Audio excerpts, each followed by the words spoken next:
పురుషులకు కనపడతారు. ముఖ్యంగా మొట్టమొదట కనపడేది ఎవరికి? స్త్రీకి కనపడ్డాడు.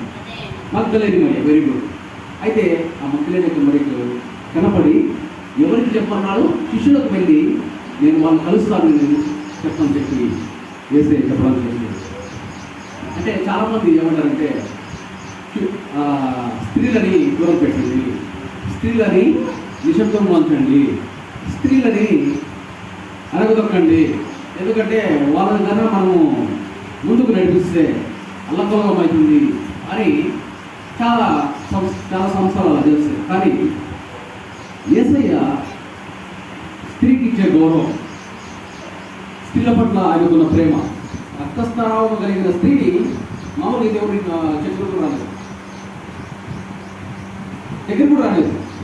ఏ ఆలయానికి వెళ్ళినా కానీ మనము మన హిందూ సంప్రదాయ ప్రకారం చూసినా కానీ వాళ్ళని దూరం పెట్టేస్తారు ఇంట్లో నుంచి. కానీ యేసయ్య ఏం చేశాడు? ఆమె తను తాకినప్పటికీ ఎవరు తాకిందని అడుగుతాడే కానీ అందరికీ తెలియాలి, దేవుడి యొక్క మహిమ అందరికీ చాటి చెప్పాలని ఉద్దేశంతో అడుగుతాడే కానీ ఆమె మీద ఒక రకమైన కోపం కాదని, ఒక రకమైన ఆశీర్వాదం ఆమె మీద ఉండాలని. ఎవరైనా తాకింది నా యొక్క పొలం తగ్గిపోయింది, ఎవరైనా తాకింది అని చెప్పేసి అనుకుంటారు. అంటే స్త్రీకి మరి యేసయ్య, దేవుడి కుమారుడు యేసయ్య మనకు చూపించిన వాళ్ళకి ఇవ్వాల్సిన మర్యాద, వాళ్ళకి ఇవ్వాల్సిన స్థానం. ఇప్పుడు సంఘాలలో నేను ఎక్కడికి పోయినా కానీ స్త్రీలు ఎక్కువ మంది ఉన్నారు. 100 మందిలో 100 మంది ఉన్నారనుకుంటే 80% మంది స్త్రీలే ఉన్నారు. మన ఇంట్లో అలాగే ఉన్నారు.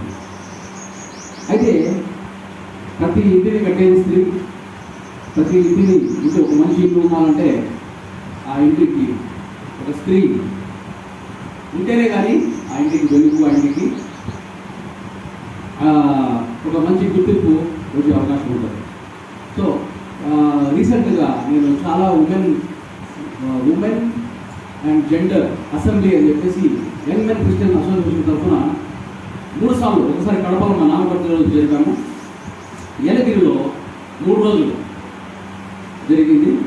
తర్వాత భీమవరం ప్రాంతంలో మళ్ళీ ఒకరోజు క్యాంపు అటెండ్ అయినప్పుడు చాలా వరకు నాకు కూడా స్త్రీల పట్ల ఒక తక్కువ భావం ఉండేది.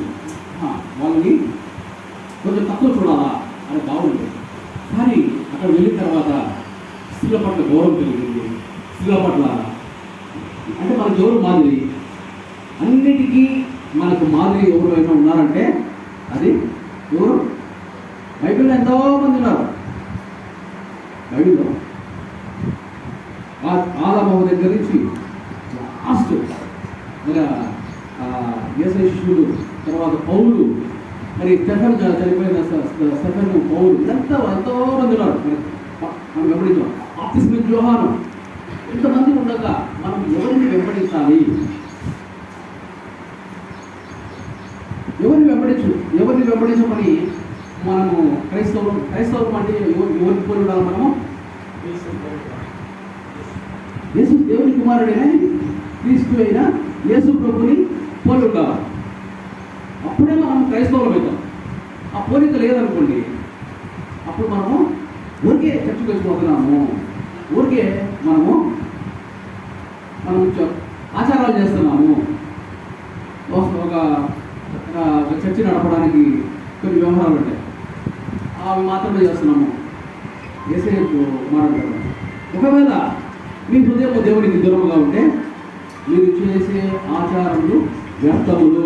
మీరు పారంపరిక ఆచారాల మీద ఆధారపడుతున్నారు తప్ప మనుషులు చేసిన రూల్స్ను పాటిస్తున్నారు తప్ప మీ హృదయం దేవునికి ఎంతో దూరంగా ఉంది అంటున్నారు. అంటే మన హృదయంలో, అంటే మన ఆత్మలో ఎవరు నివసించాలా?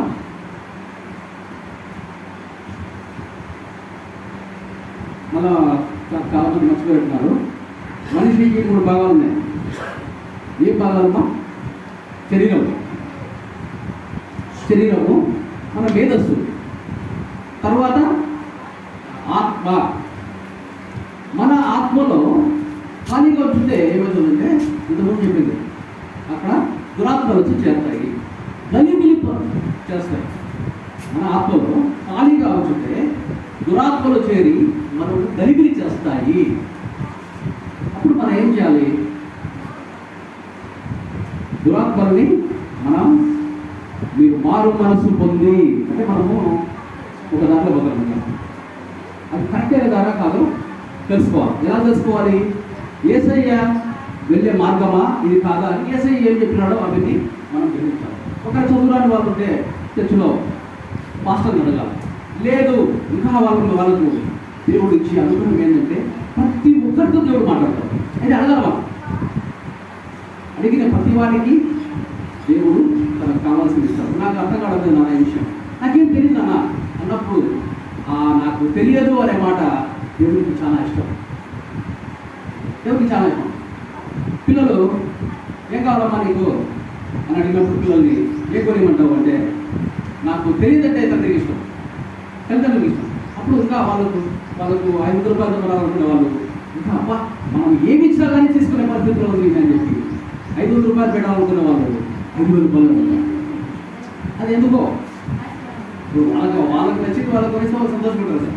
కానీ మనకు వచ్చిన ఏవైతే క్యారెక్టరిస్టిక్స్ ఉన్నాయో మనకు వచ్చిన ఏవైతే బుద్ధులు ఉన్నాయో అవి చాలా మటుకు దేవుని పోలి ఉన్నాం కాబట్టి మనం ఎవరికి పోలి చేశాడు కదా? ఆది కాండంలో మనుషులను ఎవరికి పోలి చేశారమ్మా? దేవుని పోలి మనం చేశాం కాబట్టి దేవుని పోలికలు ఉంటాయి. అంటే అధికారంలో అయితేనేది, లేకపోతే నేను తప్ప మీకు వేరొక దేవుడు ఉండకూడదు అన్నాడు. దేవుడు ఏమన్నాడు? నేను తప్ప మీకు ఇంకొక దేవుడు ఉండకూడదు. ఎందుకంటాడు? మనమైనా ఏమంటాము మన వాళ్ళకి? నేను తప్ప మీకు వేరే నాయకుడు ఉండకూడదు, ఇంట్లో ఇంకోటి మాట్లాడకూడదు.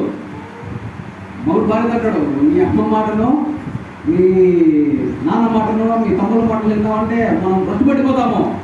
నేను తప్ప మీకు ఒక నాయకుడు ఉండకూడదు. ఇదంతా ఎక్కడ చూసింది మనకి? మన పిల్లలకి ఏం చెప్తాము? బయట వాళ్ళు రకరకాలు చెప్తారు, వాళ్ళ మాట వినద్దండి, ఆ మాటే వినండి అన్న. ఎక్కడ చూసింది ఇది? దేవుడి పోలికతో ఉన్నాము కాబట్టి మనకి బుద్ధి వస్తుంది.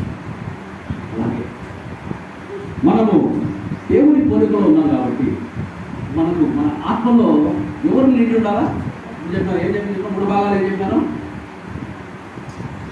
శరీరము, మేధస్సు, ఆత్మ. ఆత్మలో దేవుని ఆత్మ నింపబడి ఉండాలి. దేవుని ఆత్మ నింపబడి ఉంటే దేవదూతలే వచ్చి మనకు పరిచయం చేస్తారు. ఈ మధ్య న్యూస్లో మీరు ఎవరైనా బాగా గమనించుంటే ఒక పేరు బాగా వినపడుతుంది. ఆయన చనిపోయినట్టు. ఎవరైనా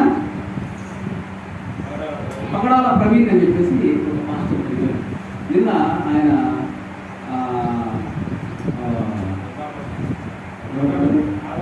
ఆదరణపుడికి పెట్టారు. ఇక్కడ అప్పహాల దగ్గర నేను పోయినా పోతే అక్కడ ఆయన యాక్సిడెంట్లో చనిపోలేదు, ఆయన చంపివేశారు. ఆయన చంపివేసి అది యాక్సిడెంట్గా చిత్రీకరిస్తున్నారు. గవర్నమెంట్ చాలా మంది క్రైస్తవులని చంపేయాలనుకుంటుంది, క్రైస్తవులని అంతు చేయాలనుకుంటా ఉంది.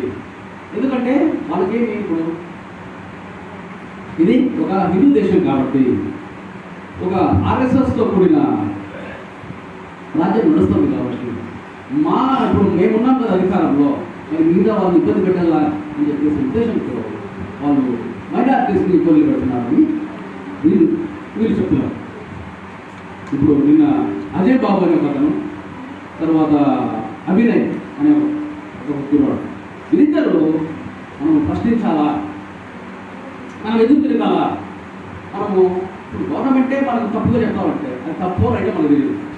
గవర్నమెంట్ ఏమైంది యాక్సిడెంట్ అయ్యా, ఎందుకంటే ఒకవేళ అది యాక్సిడెంట్ కాదు హత్య అని తెలిస్తే చాలామంది క్రైస్తవులు గుంపుగా చేరి కొన్ని హింసాకాండలు ముందుకు పోతారు తెలియకుండా.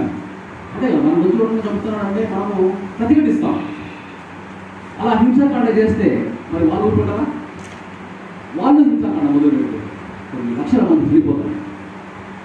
అయితే మనం ఎవరిని వెంబడిస్తున్నాం? ఎవరిని వెంబడించాలా? క్రీస్తుని వెంబడించాలి. క్రీస్తు చెప్పిన ఆజ్ఞలు మీకు ఇంకా అది ఎలా కుటుంబం అలాగే ఉన్నాయి. క్రీస్తు చెప్పిన ఆజ్ఞలలో మొదటి ఆజ్ఞ, ముఖ్యమైన ఆజ్ఞ ఏంటిది? దేవుని ప్రేమించాలా. అన్నిటికంటే ఎక్కువ, అందరికంటే ఎక్కువగా నీ పూర్ణ మనసుతో, నీ పూర్ణ హృదయంతో, నీ పూర్ణాత్మతో నీ తండ్రి అయిన దేవుడిని ప్రేమించాలి. నీ పొరుగు వారిని ఎవరిలాగా ప్రేమించాలా? నిన్ను వలే నీ పొరుగు వారిని ప్రేమించాలా. రెండో ఆజ్ఞ. మూడో ఆజ్ఞ, నీ శత్రువుని ప్రేమించాలి. ఇప్పుడు నేను ఎవరన్నా వచ్చి కొడితే, ఇప్పుడు ఫిలిప్ బామ్మ మేము పోయేటప్పుడు ఆయన చూస్తూ ఉంటాడు. ఎంతోమంది మోసం చేస్తున్నాడు, ఎంతోమంది. కానీ వాళ్ళని నేనేం చేయాలా? మా కుటుంబాన్ని కూడా ఎంతోగానో ఇబ్బంది పెట్టాను అనవసరంగా, ఏ సంబంధం లేకుండా. మా నాన్నగారి సంపాదించుకున్న పేరు ప్రతిష్టలు అన్నీ మంట కలిపినారు. మామూలుగా అయితే మేము క్రైస్తవులు కాకుండా ఏం చేయాలంటే విధ్వంసం సృష్టించాలా, ఒక 1000 మందిని చంపేయాలి వాళ్ళు చేసి మాకు చేసిన అన్యాయం. కానీ మేము వెంబడించేది ఎవరిని? దేవుని కుమారుడైన క్రీస్తుని వెంబడిస్తున్నాం. కాబట్టి మనకు చెప్పిన ఆజ్ఞలలో ఎవరెవరిని ప్రేమించమన్నాడు? అందరినీ ప్రేమించమన్నాడు. ఎవరినే కానీ ద్వేషించేదానికి నీకు హక్కు లేదు. ఒకవేళ వాళ్ళు తప్పు చేస్తారంటే క్షమించు. ఎన్నిసార్లు క్షమించమన్నాడు? 70 అంటే 490 సార్లు క్షమించమన్నాడు. అంటే లెక్క పెట్టుకోవాలని 2 సార్లు, 70 × 7 490, 490 సార్లు. ఎవరైనా లెక్క పెట్టుకుంటారా?